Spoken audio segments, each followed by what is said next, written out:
கர்த்தருடைய பரிசுத்தமான நாமம் மகிமைப்படுவதாக. ஆசீர்வாதமான ஒரு நல்ல காலவேளையிலையும் பாளையங்கோட்டை இந்திய தேவ சபையிலிருந்து காலை மன்னாவை உங்களுக்கு வழங்குவதில் மிகுந்த சந்தோஷம். கிருபையாய் கர்த்தர் கூட்டி கொடுத்த நாளுக்காக கர்த்தரை துதிப்போம். இந்த நாள் நவம்பர் மாதம் 12ஆம் தேதி புதன்கிழமை. இந்த காலவேளை உங்கள் தியானத்திற்கான அதிகாரத்தை சொல்லுகிறேன். 2 சாமுவேல் 19ஆம் அதிகாரம். இந்த அதிகாரம் தாவீது திரும்பவும் தன்னுடைய ராஜ்ய பாரத்துக்கு திரும்புவதை குறித்து, அவன் வாழ்வில் ஏற்பட்டதான இழப்பை மறந்து திரும்பவும் ராஜ்ய பாரத்துக்கு வருவதையும், அவன் வருகிற வழியில் அவனை சந்திக்கிற மனிதர்களை குறித்தும் இந்த அதிகாரம் நமக்கு விவரித்து சொல்லுகிறது. இந்த அதிகாரத்திலிருந்து இந்த காலை தியானத்திற்காக ஒரு வார்த்தையை உங்களுக்கு திரும்ப சொல்ல விரும்புகிறேன்.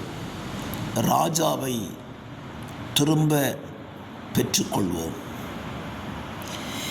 இஸ்ரவேல் ஜனங்களுடைய வாழ்க்கையில் தாவீது வனாந்திரத்துக்கு போன பிற்பாடு அப்சலோம் ராஜ்யபாரத்துக்கு வருகிறார். அப்சலோமின் மரணத்துக்கு பிற்பாடு ஜனம் திரும்பவும் தாவீதை தங்களுக்கு ராஜாவாக அவர்கள் திரும்ப பெற்றுக்கொண்டார்கள். அதே போல தான் நம்ம வாழ்க்கையில் நாம் திரும்ப பெற்றுக்கொள்ள வேண்டிய ஒரு ராஜா இருக்கிறார். அவர் யார்? நம்முடைய இரட்சகர்.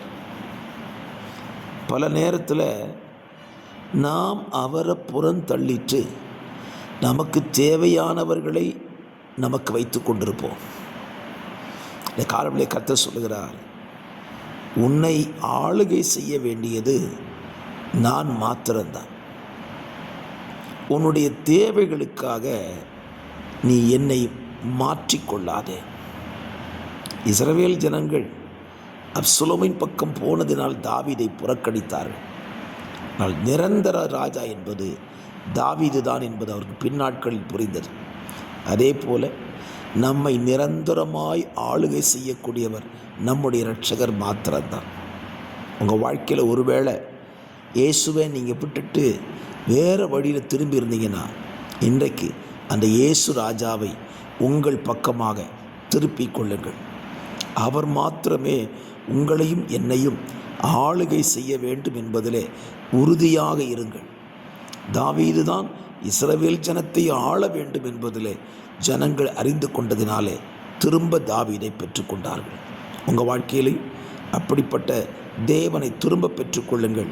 அது உங்களுக்கு ஆசீர்வாதமாக இருக்கும். கர்த்தர் தாமே இந்த வார்த்தைகளினால் உங்களை ஆசீர்வதிப்பாராக. ஆமென்.